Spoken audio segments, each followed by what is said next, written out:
موسم بارش کا ہونے کے باوجود آپ سب کا اتنی بڑی تعداد میں شریک ہونا یقیناً آپ کے جذبات کی غمازی کرتا ہے۔ اللہ پاک کی بارگاہ میں دعا ہے کہ اللہ رب العزت شرکت اور جذباتی نعروں کے اس طاقت اور قوت کو ہمیں میدان عمل میں صرف کرنے کی توفیق عطا فرمائے۔ آمین آمین آمین ثم آمین۔ ایمان کیا ہے اور اس کا تحفظ کیا ہے، اس پر گفتگو کے لیے یہ محفل منعقد ہے۔ اگر مختصر میں یہ سمجھنے کی کوشش کی جائے کہ ایمان کیا ہے تو آپ کو پتہ ہونا چاہیے کہ ایمان ہی بنیاد ہے۔ دنیا میں سرخروئی اور آخرت میں نجات کی بنیاد ہی ایمان ہے۔ اگر ایمان ہے اور آپ کسی گمنام باپ کے بیٹے بھی ہیں تو بھی آپ کامیاب ہیں، اور اگر ایمان نہیں ہے اور اولاد پیغمبر بھی کہلائیں تو بھی جہنم آپ کا مقدر ہے۔ نوح علیہ السلام کے بیٹے کے متعلق قرآن نے یہی تو کہا کہ وہ کافروں کی صحبت میں رہ کر کافر ہو گیا، تو اللہ رب العزت نے اس کو خاندان ہی سے ختم کر دیا۔ لیس من اہلک فرما کر فرمایا کہ اب یہ آپ کی آل سے نہ رہا۔ اگر مائیں اور بہنیں موجود ہیں، میری بہنوں، اگر تمہارے پاس ایمان موجود ہے تو تم کسی مزدور کی بیوی بھی ہو تو بھی تم جنتی ہو، لکڑہارے کی بیوی ہو تو بھی تمہارے لیے عزت اور سرخروئی کا ذریعہ ہے، بلکہ اگر تم کسی فقیر اور بھیک منگے کی بیوی بھی ہو تو بھی تمہارے لیے آخرت میں نجات کا سامان ہے اگر ایمان ہے تو۔ اور اگر ایمان نہیں ہے تو لوط علیہ السلام کی بیوی بھی جہنم میں جا رہی ہے، ایک نوح علیہ السلام کی بیوی بھی جہنم میں جا رہی ہے۔ اندازہ فرمائیں ایمان کتنی قیمتی شے ہے۔ اللہ اکبر، سارے نسب کی فضیلت بھی ایمان پر موقوف ہے، اعمال کی فضیلت بھی ایمان پر موقوف ہے۔ حضور محدث اعظم کے چوچوی رحمت اللہ علیہ فرماتے ہیں کہ فضل ایمان پہ ہے، فضل نسب بھی موقوف، فضل ایمان پہ ہے، فضل نسب بھی موقوف، بو لہب کو بھی لگا ہاتھ نہ تبت کے سوا۔ اللہ اکبر، ایمان اتنی قیمتی شے ہے۔ اب اگر ایمان ہی کو سمجھنا ہے، اندازہ فرمائیں ایمان نہیں ہے، نبی کا چچا کہلاتا ہے، قرآن اس کے جہنم میں جانے کا اعلان کر رہا ہے، ابو لہب کو۔ اللہ اکبر، اور ایمان ہے، اللہ اللہ، رنگ پکا ہے، حبشی النسل ہے، ہونٹ موٹے ہیں، دانت بڑے ہیں، لیکن وہ بلال کے پاس ایمان اتنا مضبوط ہے کہ بڑے بڑے عربی زمین پر کھڑے نظر آتے ہیں اور وہ حبشی کعبۃ اللہ کی چھت پر نظر آتے ہیں۔ سبحان اللہ۔ ایمان کتنی قیمتی شے ہے، اس لیے ہمارے یہاں ایمان کی اہمیت ہے، مگر ایمان کہتے کس کو ہے؟ اللہ اکبر، ایمان مضبوط یقین کو کہتے ہیں۔ جہاں شک ہوگا وہاں ایمان نہیں ہوگا، جہاں ایمان ہوگا وہاں شک نہیں ہوگا۔ اللہ اکبر، آج میری قوم کے لوگ بڑے نازک موڑ سے گزر رہے ہیں، بڑے نازک دروازے سے گزر رہے ہیں، بڑی نازک پگڈنڈیوں سے گزر رہے ہیں۔ انٹرنیٹ کا دور ہے، طرح طرح کی بولی بولنے والے خطبہ موجود ہیں، نابالغ محققین کی بھرمار ہے، جو کچھ کہہ دیتا ہے ہم متاثر ہو کر اسی کی بولی بولنے لگتے ہیں۔ کسی کی تقریر میں جو ہے وہ لچھے دار گفتگو میں سن لیا، حضور کو علم غیب نہیں، شک کا شکار ہو گئے۔ پھر علامہ مدثر جیسے لوگوں کی گفتگو سن لی، علم غیب ہے، کہاں یار علم غیب ہے، کبھی کہتا ہے کہ نہیں ہے، کبھی سوچتا ہے نہیں ہے، کبھی سوچتا ہے، یعنی کہ جلسہ بدلا، آپ کا ذہن بدلا، مقرر بدلا، آپ کا انداز بدلا، یہ ایمان نہیں ہے۔ اللہ اکبر، کسی نے کہہ دیا کہ اللہ کے رسول علیہ السلام کی ایک شان نورانیت بھی ہے، مان لیا۔ کسی نے کہہ دیا اپنی طرح بشر ہے، مان لیا، وہ بھی مان لیا۔ کسی نے کہا نبی زندہ ہے، وہ بھی مان لیا۔ کسی نے کہا مر کے مٹی میں مل گئے، وہ بھی مان لیا۔ اندازہ تو فرمائیں فرمائیں بڑی معذرت کے ساتھ میں کوئی ڈانٹ ڈپٹ کرنے نہیں آیا، لیکن اتنا ضرور کہوں گا یار سیاسی لوگوں کے بھی تو کچھ موقف ہوتے ہیں، اس سے بھی تم ہلکے ہو گئے کہ تمہارا ذہن روزانہ بدلتا جا رہا ہے، ہر لمحہ بدلتا جا رہا ہے۔ یقین والے بنو، مضبوط یقین والے، مقرر اور مصنفین کی وجہ سے روزانہ ذہن نہ بدلے، اتنا یقین مضبوط کر لو حضور سب ہے اور حضور ہی سب کچھ ہے، اللہ کے بعد سب کچھ حضور ہے۔ یقین کتنا پختہ ہو، بولنے والا کوئی بھی ہو اس پر یقین نہیں کیا جائے گا، محبوب پر یقین کیا جائے گا۔ اگر کوئی حضور کی فضیلت بیان کرتا ہے تو ہمارا عقیدہ یہ ہونا چاہیے بولنے والے تو چھوٹی بول رہا ہے، میرا محبوب تو اس سے بھی بڑا ہے، بولنے والے تو چھوٹی بول رہا ہے، میرا محبوب تو اس سے بھی بلند ہے۔ کیا لوگوں کو نہیں پتا آج اللہ اکبر نابالغ محققین کے کہنے پر لوگ حدیث کے نام پر حدیث کا قتل عام کر رہے ہیں، اے حدیث میں آ گیا ایسا ہے، حدیث سن کر کے ایسا ہے، یہ راوی یہ ہے اور وہ ہے۔ میں کہتا ہوں حدیث حسن ہے، صحیح ہے، حسن لغیرہ ہی ہے، لذاتی ہی ہے، شاذ ہے، غریب ہے، یہ سب اصطلاحات سے پبلک کو کیا لینا دینا؟ ہم تو نبی کے غلام ہیں، اور بخاری میں ہے، مسلم میں ہے، ترمذی میں ہے، ابن ماجہ میں ہے، مصنف میں، اس سے ہمیں کیا لینا؟ ہم بخاری کی وجہ سے نبی کو نہیں مانتے۔ واہ، علماء کی موجودگی میں یہ بات ذمہ داری سے کہہ رہا ہوں، ہمارا مسلک ہے امام بخاری کی وجہ سے نبی کو نہیں مانتے، امام مسلم کی وجہ سے نہیں نبی کو نہیں مانتے، نبی کی تعظیم کی وجہ سے بخاری اور مسلم کو اپنا امام مانتے۔ واہ، سبحان اللہ، سبحان اللہ، واہ، اس لیے نعرہ تکبیر، نعرہ رسالت، تحفظ ایمان کانفرنس، حضرت علامہ سید امین القادری صاحب، یہ مطالبہ مت کرو کہ یہ بخاری میں ہے تو مانیں گے ورنہ نہیں مانیں گے۔ نظریہ یہ ہونا چاہیے اگر رسول اللہ کی حدیث دیوار پر لکھی ہوئی ہے تو ہم دیوار پر لکھی ہوئی حدیث کو بھی مانیں گے، تعظیم کریں گے، کیونکہ وہ میرے رسول یہ ذہن ہونا چاہیے۔ اللہ اکبر، اندازہ فرمائے بھائی راوی کتنا بھی ضعیف ہو جائے، مجہول ہو جائے، کم سے کم وہ مسلمان تو رہتا ہے۔ لیکن آؤ صدیق اکبر کا مسلک کیا ہے؟ افضل البشر بعد الانبیاء بالتحقیق سیدنا صدیق اکبر کا مسلک کیا ہے؟ مشہور بات ہے، اشاروں میں کہہ کے گزرنا ہے، لیکن چونکہ تحفظ ایمان ہے اس لیے میں بات کہنے لگا ہوں۔ ایک مرتبہ ابو جہل دروازے پر آیا۔ کون ابو جہل؟ آقا نے فرمایا اس امت کا فرعون۔ کون ابو جہل؟ ایک نمبر کا جھوٹا، ایک نمبر کا مکار، ایک نمبر کا دغاباز، اعتبار کے قابل آدمی نہیں ہے، لیکن دروازے صدیق پہ آ کے کہتا ہے ابو بکر دیکھو اگر کوئی یہ بات کہے کہ میں رات کے تھوڑے سے حصے میں مکے سے بیت المقدس تک گیا، پھر وہاں سے واپس آیا، زنجیر بھی ہل رہی تھی، بستر بھی گرم تھا، تو بتاؤ کیا کہو گے؟ وہ صدیق اکبر تھے، میرے اور آپ کی طرح ان کے معاملات نہیں تھے۔ ارشاد فرمایا ابو جہل پہلے یہ بتاؤ یہ بات کہتا کون ہے؟ بات کس نے کہی ہے؟ تو پھر اس کی زبان سے نکل گیا وہی تمہارے یار محمد ابن عبداللہ کہتے ہیں۔ دیکھو کتنے بڑے جھوٹے مکار دغاباز کی زبان سے کیا سن رہے ہیں؟ فضیلت مصطفیٰ جان رحمت سنے۔ اس نے کیا کہا؟ تمہارے یار کہتے ہیں۔ صدیق اکبر نے کوئی تحقیق نہیں فرمائی، کیا جواب دیا؟ ابو جہل اگر واقعی وہ یہ بات کہتے ہیں یہ تو چھوٹی سی بات ہے، اس سے بڑی بھی کہیں گے تو میں ماننے کے لیے تیار ہوں۔ سبحان اللہ، سبحان اللہ۔ دیکھو ایسے اتنا پختہ یقین ہوتا ہے تب ایمان ہوتا ہے، اور ایمان یہ جنت میں لے کر کے جن کا یوٹیوب پر بار بار ایمان تبدیل ہوتا ہے وہ لوگ کیا ان جنت میں جائیں گے؟ اس لیے یقین پختہ کرو، مضبوط کرو یقین کو۔ اللہ اکبر، آقا علیہ السلام کی شان کو مانو، ان کی عظمت کو مانو، یہ تو ایمان کے متعلق بات ہوئی۔ پختہ یقین ایمان۔ اب ایمان چلا جاتا ہے، اتنی نزاکت سے ایمان جاتا ہے، بزرگوں نے فرمایا بال سے آٹے سے بال نکلتا ہے، آٹے سے بال نکلتا ہے تو بھی سمجھ میں آتا ہے، تو بھی سمجھ، لیکن دل سے ایمان نکلتا ہے تو سمجھ میں بھی نہیں آتا۔ اتنا نازک معاملہ ایمان کا۔ اللہ اکبر۔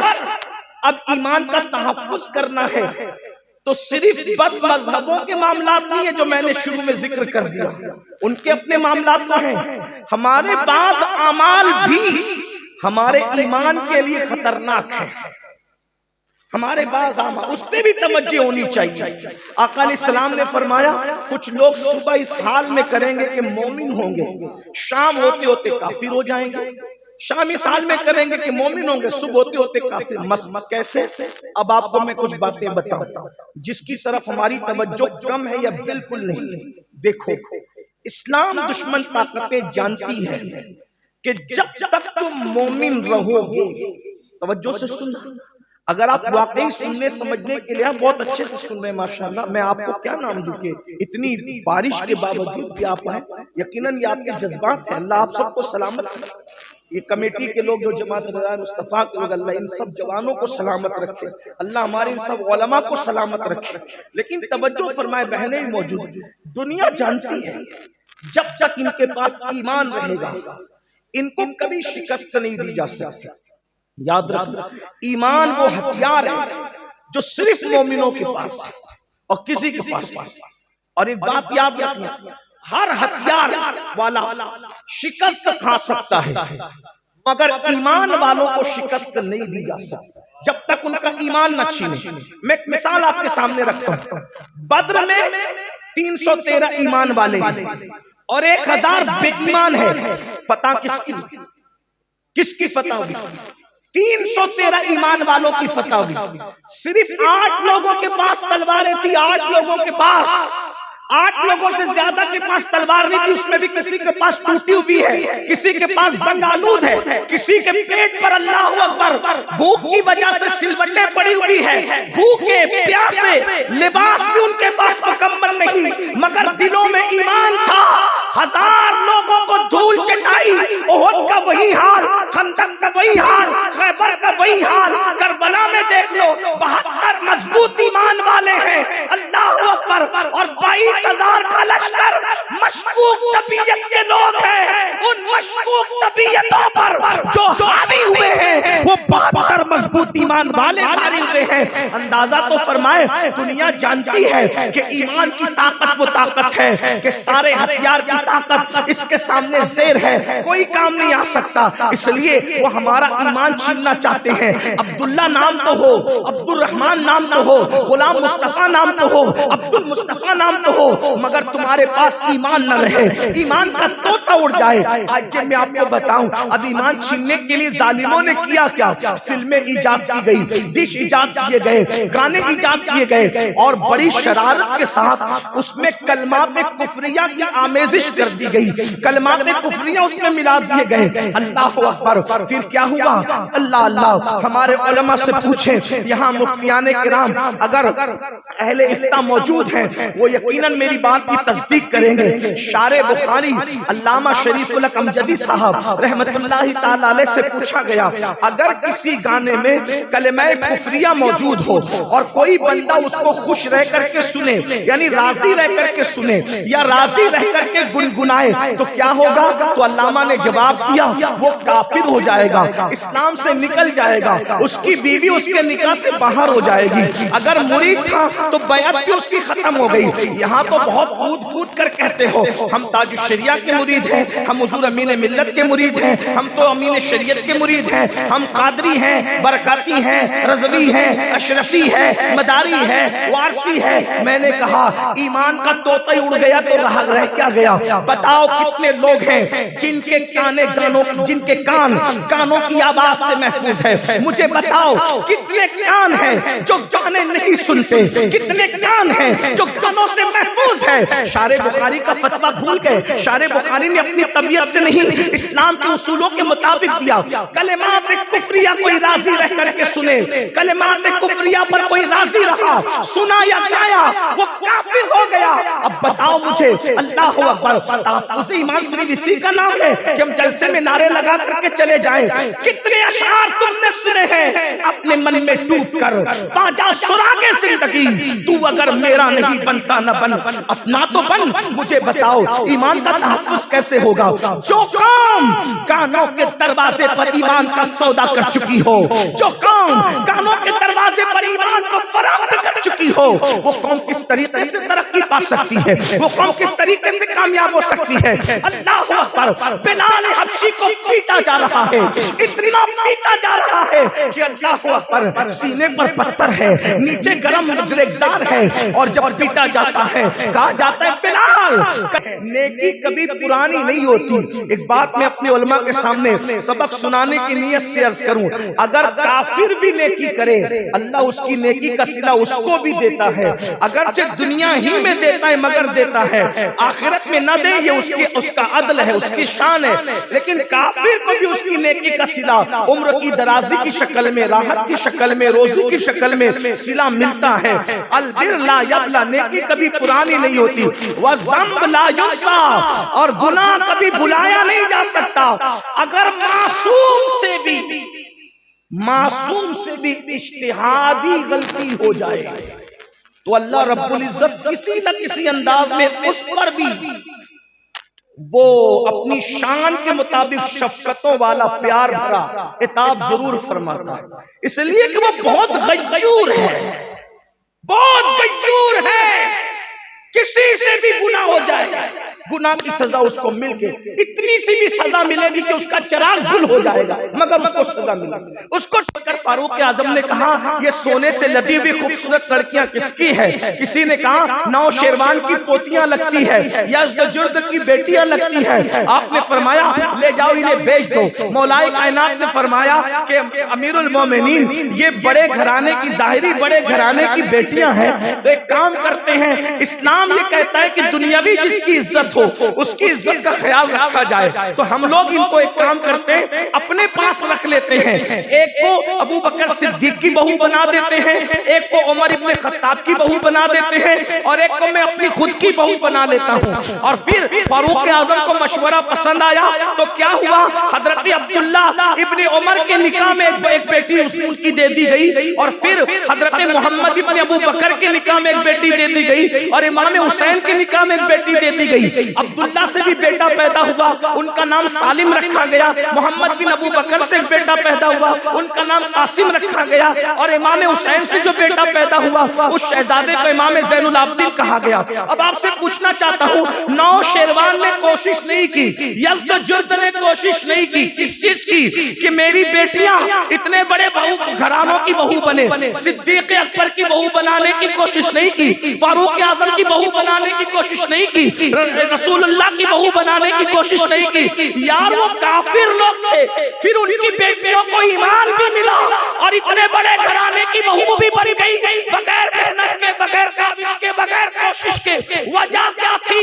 تو صوفیہ فرماتے ہیں جو دادا تھا نو شیروان وہ اپنی سوچ اور فکر کے مطابق لوگوں میں عدل کرتا تھا، عدل یہ اس کافر کی نیکی کی برکت اس کی پوتیوں کو مل گئی کہ اتنے بڑے گھرانے کی ان کو بہو بننے کا شرف حاصل۔ واہ سبحان اللہ سبحان اللہ، نعرہ تکبیر، نعرہ رسالت۔ نیکی کی برکت یہ ہے اگرچہ کافر کو دنیا میں ملتا ہے آخرت میں اس کا کوئی حصہ نہیں ہے۔ اللہ کے بندوں سوچو غور کرو، اب اندازہ فرمائے جو ہم گناہ کرنے گناہ، آقا فرماتے راتوں رات تمہارے مکان ڈھا دیے جائیں، دو گناہ کی وجہ، ایک تو تم شراب پیو گے، ایک میوزک اور گانے سنو گے، اور صرف اتنا ہی نہیں ہوگا، آقا فرماتے جب انہیں دفن کیا جائے گا شرابیوں کو اور گانا سننے والوں کو، تو جب دفن ہوں گے تو اچھے بھلے ہوں گے، اور جب صبح قیامت کو قبروں سے اٹھیں گے یا تو ان کے چہرے سور کی طرح ہوں گے یا تو ان کے چہرے بندر کی طرح ہوں گے۔ کن کے؟ جو شراب کا نام بدل کر پیئیں گے اور گانے اور میوزک کثرت کے ساتھ سنیں گے۔ ایک حدیث پاک ہے سیدنا عبداللہ ابن مسعود سے میرے آقا نے فرمایا، اے ابن مسعود میری امت کے کچھ لوگ ہوں گے جو قبر میں دفن ہوتے وقت اچھی شکل کے ہوں گے، اور جب صبح قیامت کو اٹھیں گے یا تو سور کی طرح یا تو بندر کی طرح منہ لے کے اٹھیں گے۔ تو ابن مسعود نے پوچھا یا رسول اللہ صلی اللہ علیہ وآلہ وسلم کیا وہ اللہ کو نہیں مانتے ہوں گے؟ کیا آپ کو اللہ کا کا رسول نہیں مانتے ہوں گے؟ کیا قرآن کو اللہ کی کتاب نہیں مانتے ہوں گے؟ آقا نے فرمایا اللہ کو رب مانیں گے، محمد عربی روح فدا صلی اللہ علیہ وسلم کو رسول مانیں گے، قرآن کو اللہ کی کتاب مانیں گے، پھر بھی ان کے چہرے راتوں رات سور اور بندر کی طرح ہو جائیں گے۔ وجہ کیونکہ وہ گانے کثرت کے ساتھ سنتے ہوں گے اور میوزک کثرت کے ساتھ سنتے ہوں گے اور شراب کا نام بدل کر پیتے ہوں گے۔ آپ سے پوچھنا چاہتا ہوں میرے بھائیوں، جس نے شراب پیا اور توبہ نہیں کیا، مرتے وقت اس کی زبان پہ کلمہ نہیں آ سکتا۔ ایمان کا تحفظ صرف تقریروں سے نہیں ہوگا، ہمیں میدان عمل میں آنا پڑے گا۔ آئیے جن چیزوں سے ایمان کو خطرہ ہے اس کی ایک بات میں آپ کے سامنے اور رکھوں۔ حضرت شیخ عبداللہ موصلی رحمت اللہ علیہ ارشاد فرماتے ہیں، شیخ عبداللہ موصلی کہتے ہیں کہ میں حج کو گیا تو میں نے کیا دیکھا، ایک جوان ہے لبیک کہتا ہے، اس کے بعد ایمان کی حفاظت کی دعا کرتا ہے، کعبے کا غلاف پکڑتا ہے، پھر ایمان کی حفاظت کی دعا کرتا ہے، مینا پہنچتا ہے، مزدلفہ پہنچتا ہے، عرفات پہنچتا ہے، ایک ہی دعا ہے، اللہ ایمان بچا لے، اللہ ایمان بچا لے، ایمان پر خاتمہ بالخیر فرما۔ بڑی معذرت کے ساتھ یہ ہزاروں کا مجمع ہے، کیا کبھی ہم بھی ایمان پر خاتمے کی دعا کرتے ہیں؟ مال دے دے، دولت دے دے، پوتا دے دے، بیٹا دے دے، نواسا دے دے، سب دنیا ہی مانگ رہے، دنیا دنیا دنیا دنیا دنیا۔ اسلام نہ ترک دنیا کا نام ہے اور نہ غرق دنیا کا نام ہے۔ کچھ لوگ ترک دنیا کی بات کرتے ہیں اور کچھ لوگ غرق دنیا کی بات کرتے ہیں، لیکن اسلام نہ ترک کی بات کرتا ہے نہ غرق کی بات کرتا ہے۔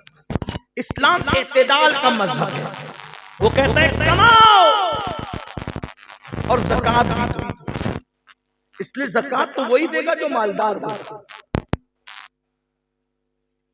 مسجدیں بناؤ، مدرسے بناؤ، صدقہ دو، بیمار پڑو تو صدقہ دو، سفر پہ نکلو تو صدقہ دو، کوئی مصیبت آئے تو صدقہ کون دے گا؟ جو مالدار ہوگا وہی تو دے گا۔ مالدار بنو، منع نہیں ہے، مالدار بننا منع نہیں، مال کو جیب میں رکھو یہ صحیح ہے، مال کو دل میں نہ رکھو یہ غلط ہے۔ جیسے امام غزالی کہتے ہیں کشتی جب تک دریا میں رہے گی کامیاب رہے گی، کشتی کے اندر دریا آ جائے تو کیا ہوگا؟ کشتی ڈوب جائے گی۔ تو ہم دنیا میں رہیں، دنیا ہمارے اندر نہ رہے۔ قیمتی کپڑے پہننا اسلام کی تعلیم کے خلاف نہیں ہے، اچھا کھانا کھانا اسلام کی تعلیم کے خلاف نہیں ہے۔ آپ حضور علیہ السلام کی زندگی دیکھیں، تعلیم میں امت کے لیے، غریبوں کی حوصلہ افزائی کے لیے پیٹ پہ پتھر بھی باندھتے ہیں، اور پھر مالداروں کے لیے اسوہ دینے کے لیے مرغی بھی کھا رہے ہیں، مچھلی بھی کھا رہے ہیں، پیون مالا بھی پہن رہے، اور کبھی کبھی 27 اونٹ دے کر ایک جبہ بھی خرید رہے۔ 27 اونٹ دے کے ایک جبہ خریدا، مصری جبے خریدے، یمنی جبے خریدے، یہ حضور کی سنت ہے، غریبوں کے لیے بھی، مالداروں کے لیے بھی۔ اس لیے اللہ کے بندوں، ایمان کی حفاظت کے لیے دعا، یہ اپنی دعاؤں کا جز بنا لو۔ حضور غوث پاک فرماتے ہیں جو اپنے ایمان پر خاتمے کی فکر نہ کرے، مجھے ڈر ہے جب وہ مرے گا تو کفر پر مرے گا۔ جو اذان کو سن کر، سیدی اعلیٰ حضرت لکھتے فتاوی رضویہ شریف میں، جو اذان کو سن کر اذان کا جواب نہ دے، دنیاوی باتوں میں مصروف رہے، ڈر ہے مرے گا کفر پر مرے گا۔ آئیے قبلہ حضور امیر سنی دعوت اسلامی تشریف لانے، ہم اپنے قائد کا استقبال کر لیں اور اس کے بعد پھر انشاءاللہ آگے کا پروگرام آپ سماعت فرمائیں۔ نعرہ تکبیر، اللہ صلی اللہ تعالی علیہ وسلم۔ ہمارے قائد، ہمارے امیر قبلہ حضور امیر سنی دعوت اسلامی کی آمد ہے، اور آپ جانتے ہیں کہ جس کی گفتگو کو سن کر ہزاروں لوگوں کی زندگیوں میں انقلاب پیدا ہوا، بہترین نعت گو شاعر بھی ہے، ایک بہترین مفکر بھی ہے، موٹیویشنل اسپیکر بھی ہے، اور ماشاءاللہ صوفیہ سے مستفیض اور ان کے افکار اور نظریات کے بہترین علمبردار بھی ہیں۔ تو حضرت تشریف لا چکے ہیں، اور جب حضرت آتے ہیں تو میں اپنی گفتگو کو سمیٹ لیتا ہوں، یوں بھی حضرت کو فلائٹ پکڑنی ہے مجھے بھی، تو میں اپنی گفتگو کو یہیں پر مکمل کر رہا ہوں۔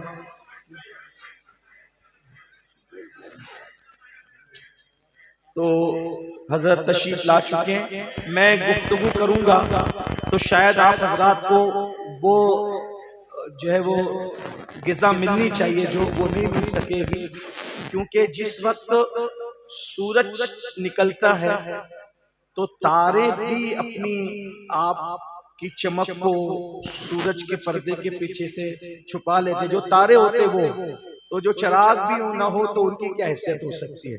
تو اس لیے میں یہ چاہوں گا کہ اتنے خوبصورت سے ماحول میں، کیونکہ آپ جس شخصیت کو دیکھ رہے ہیں آپ پہلے محسوس کر لیں کہ یہ کوئی عام کوئی مقرر نہیں ہے، آپ کی بستی میں کوئی عام مقرر نہیں ہے. یہ آپ جن کو دیکھ رہے ہیں یہ وہ ہستی ہے بھائیوں کہ پوری دنیا میں عشق رسول کے حوالے سے جس تحریک سنی دعوت اسلامی نے انقلاب پیدا کیا ہے یہ اس کے امیر ہیں. ہزاروں علماء جن کے شاگرد ہیں، اس اعتبار سے کہ بڑے بڑے ہمارے ساتھی علماء کو حضرت جب نصیحت کرتے ہیں تو ان کی اپنی کیفیتیں بدلتی ہیں. یعنی جو علماء کی نشستوں میں خطاب کرتے ہیں ایسی ہستیاں آپ کو کبھی کبھی نظر آتی ہیں الحمدللہ. اور میں آپ کو ایک بات کہوں، کوئی مبالغے کے طور پہ نہیں بلکہ سچائی، ہم لوگ کی خود خواہش رہتی ہے کہ ہم لوگ سفر کریں تو حضرت کے ساتھ کریں، کچھ حضرت کے ساتھ بیٹھیں. آپ کو یقین سے کہتا ہوں بہت ساری یعنی کئی گھنٹوں کے مطالعے سے وہ چیزیں ہم لوگوں کو نہیں مل پاتی جو حضرت کی صحبت میں بیٹھنے میں چند منٹوں میں مل جاتی ہے. ایک ایک جملہ ایسا کبھی کبھی زبان سے ادا کرتے ہیں جس پر پوری تقریر پوری کتابیں تیار ہو جائیں. یہ میں نہیں کہہ رہا ہوں، حضور مفکر اسلام علامہ قمر الزمان خان صاحب کی لازمی جن کو لسان العصر کہتے ہیں، جن کی خطابت کو سننے کے لیے حضور مفتی اعظم رحمۃ اللہ علیہ خود مشتاق رہا کرتے تھے. اور جب کبھی ان کی آمد سے پہلے مفکر اسلام کا خطاب ہو جاتا تو پوچھتے کہ کیا مفکر اسلام کا خطاب ہو گیا؟ مفکر اسلام میں کہہ رہا ہوں وہ نام لیتے تھے لیکن میں چھوٹا ہوں، اس لیے ہمارے یہاں یہ بھی ہے کہ کا نام لینا بھی چھوٹوں کے لیے بے ادبی سے قریب تصور کیا جائے. تو مفکر اسلام کا خطاب ہو گیا، جی ہو گیا. ایک بار میرے سامنے پھر کرا یہ حضور مفتی اعظم تھا. اب وہ مفکر اسلام نے جب حضرت کی ایک تقریر سنی تو میں کہ مولانا آپ نے ایک جملہ ایسا کہا کہ اس پر پوری کتاب لکھی جا سکتی.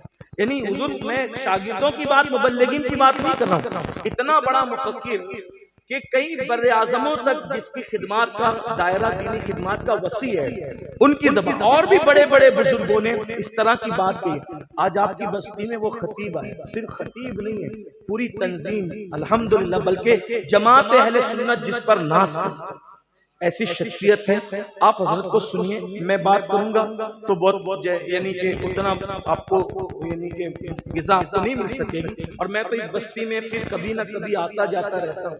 آپ حضرات آج حضرت کو سنیے، اور جہاں حضرت بہترین مقرر ہیں، بہترین محرر بھی ہیں، اور بہترین قلمکار بھی ہیں، بہترین شاعر بھی ہیں، اور سب سے بڑی بات یہ ہے کہ یہ انسان ساز اپنے اندر جو ہے وہ صلاحیت رکھتے ہیں انسان سازی کی جو ہمارے اسلاف میں تھی.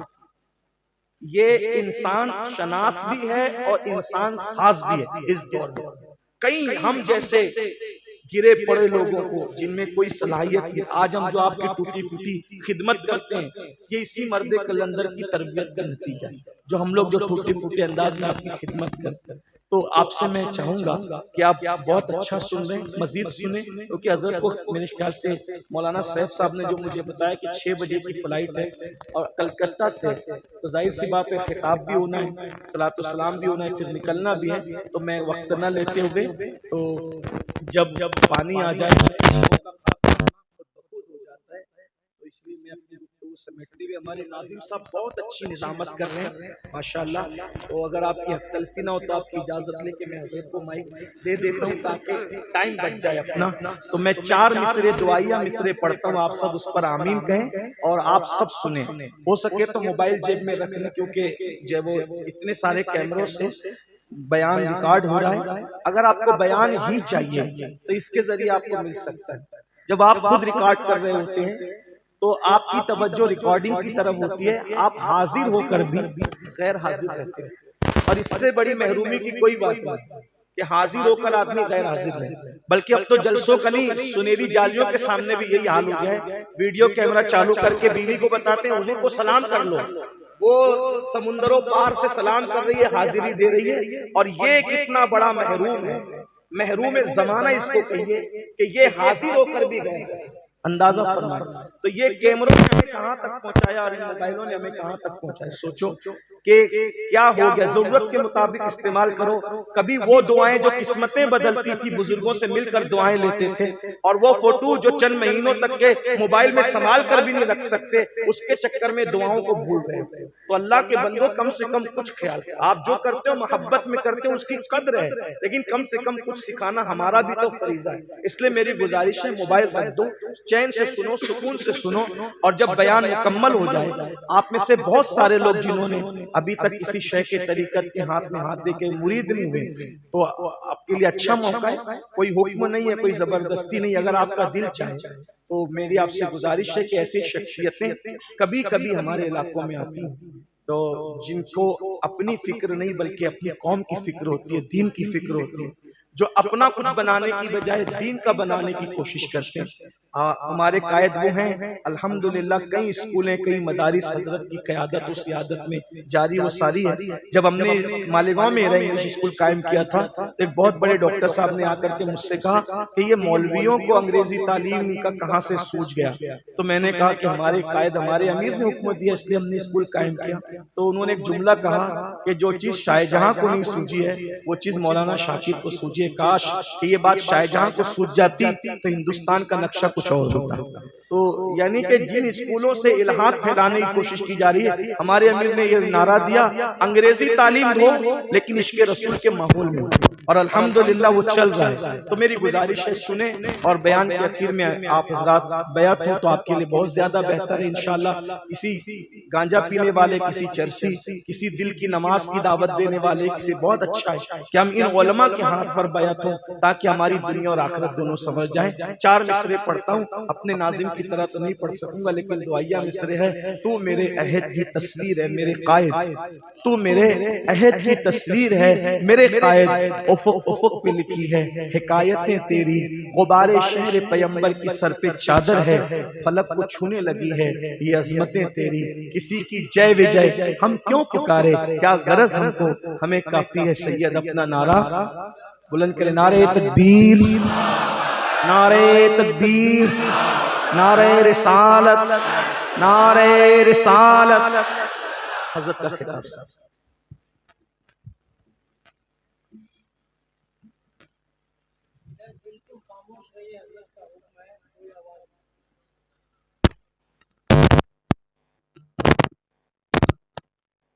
ایک ہے, اللہ ایک ہے, مجھے بتاؤ وہاں کوڑے اور چابک بلال ایمان چیز ہے, اور ہم نے کانوں کی دہلیز پھر بھی اللہ کی مدد کیوں نہیں آتی, پھر بھی اللہ کی مدد کیوں نہیں آتی. یاد رکھنا جلسوں میں بھیڑ کرنے سے انقلاب نہیں آتا, سیاسی جلسوں میں گرے جاتے ہیں, مذہبی جلسوں میں نہیں. یہاں تو چند صاحب دل ہو 72 اتنے ہی کافی ہوا کرتے ہیں. آپ کو جلسوں میں بڑی تعداد میں دیکھ کے اللہ کا شکر ادا کرتے, اللہ ہماری قوم میں سننے آ گئی تیرا شکر ہے, لیکن ہمارے کلیجے ٹھنڈے نہیں ہوں گے, ہمارے کلیجے اس وقت تک ٹھنڈے نہیں ہوں گے. علماء اپنے مشائخ اپنے خطبہ کی باتوں کو سنجیدگی سے روزانہ سنتے ہیں. آپ کو نہیں پتا اللہ کے رسول صلی اللہ علیہ وسلم نے ارشاد فرمایا کچھ لوگوں کے مکان راتوں رات ڈھا دیے جائیں. آپ کی توجہ چاہیے, سننے والے سب سے تھوڑی توجہ, بہت اچھے سن رہے, تھوڑی دیر. میں کوئی خطیب نہیں, صرف اپنے دل کا ٹکڑا لے کر ہے اس کو سن, اتنی سی بات. یعنی یہ سمجھ لے کہ اپنے دل کا درد ہے میرے پاس, اور کچھ کوئی بات نہیں. نہ میں صرف دل کا درد ہے, وہ بھی آپ کے دل کے دروازے پر دینا چاہتا. توجہ سے سن. اللہ کے رسول علیہ السلام فرماتے ہیں کچھ لوگوں کے گھر راتوں رات ڈھا دیے جائیں. اب میں یہ تو نہیں کہوں گا کہ بلڈوزر چل جائے گا, میں نہیں کہوں گا, کیونکہ میرے نبی نے کہا, لیکن اتنا رسول اللہ نے اشارہ ضرور کیا کہ راتوں رات ہماری بستیوں کو ڈھا دیا جائے, راتوں رات تمہاری بستیاں ڈھائے جائیں, گھر تمہارے تباہ ہو جائے, زمین ہوش ہو. بہت ساری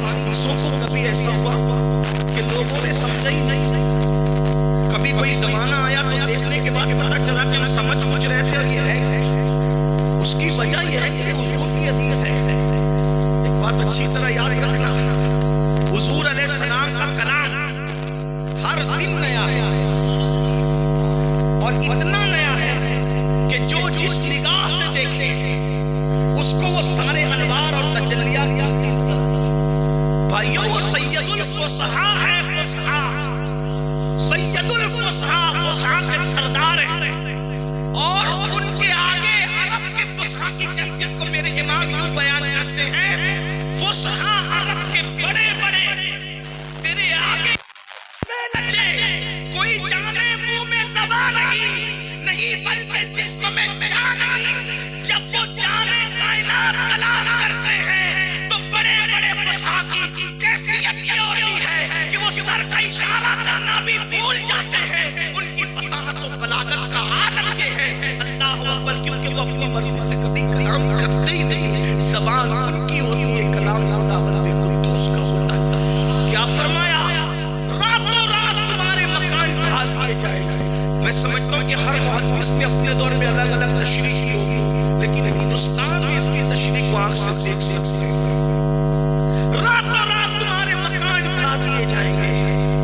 صحابہ کرام نے اس کی یا رسول اللہ اس کی وجہ فرمایا دو گناہ ہوں گے. ایک تو یہ کہ جو لوگ رات کو شراب پیئیں گے اور میوزک اور گانے سنیں گے، اس کی نحوست سے راتوں رات ان کے مکان ڈھا دیے جائیں گے. بھائیو، یہ جو لوگ جو ڈھاتے ہیں نا، یہ کٹلی ہے. اللہ کی مرضی کے بغیر پتہ نہیں ہلتا. اللہ رب العزت کی تلوار خود ظاہری طور پر کسی کو سزا دینے نہیں آتی، بلکہ قدرت کسی نہ کسی کو مسلط کرتا ہے. کبھی ہلاکوں کو، کبھی چنگیز خان کو، کبھی کسی کو، کبھی کسی کو، کبھی کسی کو، کبھی کلمہ پڑھنے والے کو، کبھی منکرین اسلام کو. مگر یاد رکھنا، جب بھی کوئی جرم کرتا ہے اس کے جرم کی سزا اس کو مل کے رہتی ہے. اللہ کے رسول علیہ السلام فرماتے ہیں البر لا یبلا والذنب لا ینسا والدیان لا یموت اعمل ما شئت کما تدین تدان. آقا ارشاد فرماتے ہیں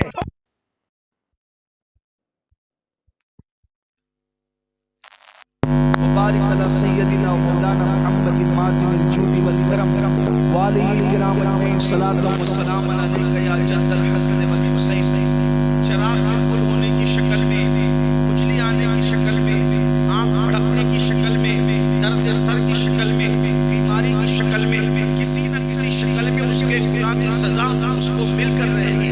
اس کی سواری کا اگر ٹائر بھی جو ہے وہ پنچر ہو جائے، یہ بھی کسی نہ کسی گناہ کی وجہ سے. بہت خوبصورت کپڑا پہنا، بہت خوبصورت، اگر اس کو چائے کا داغ لگ گیا تو وہ بھی کسی گناہ کی وجہ سے لگتا ہے. یعنی اگر ہمارے کپڑے بھی میلے ہوتے ہیں تو کسی نہ کسی گناہ کے سبب سے ہوتے ہیں. یہ میں اپنی مرضی سے نہیں کہہ رہا ہوں. حضرت داتا صاحب علی حجویری رحمۃ اللہ علیہ فرماتے ہیں ہم اپنے مرشد کے ساتھ بارش کے موسم میں چل رہے تھے تو ہم نے دیکھا کہ مرشد آگے آگے تھے، ہم پیچھے پیچھے تھے. ہمارے جوتے اور ہمارے کپڑے کیچڑ میں بھر گئے، مرشد کے کپڑے نہیں بھرے. ہم نے کہا راستہ ایک ہی تھا، ہم آلودہ ہو گئے، آپ کیوں نہیں؟ فرمایا بیٹا، اگر انسان گناہ کرنا بند کر دے تو اللہ اس کے کپڑوں کو بھی میلا ہونے سے بچا لیتا ہے. اللہ اکبر. اندازہ فرمائے گناہ وہ ہے اور نیکی کی برکت وہ ہے. اللہ اندازہ فرمائے. اور نیکی کی برکت کیسے ملتی ہے؟ میں ایک بات مجھے بہت خوبصورت یاد آئی. کربلا کے ایام چل رہے ہیں. جرد کی جو ہے وہ 3 بیٹیاں قیدی بنا کر کے مسجد نبوی کے اندر لائی گئی. اللہ اکبر. جب وہ آئیں تو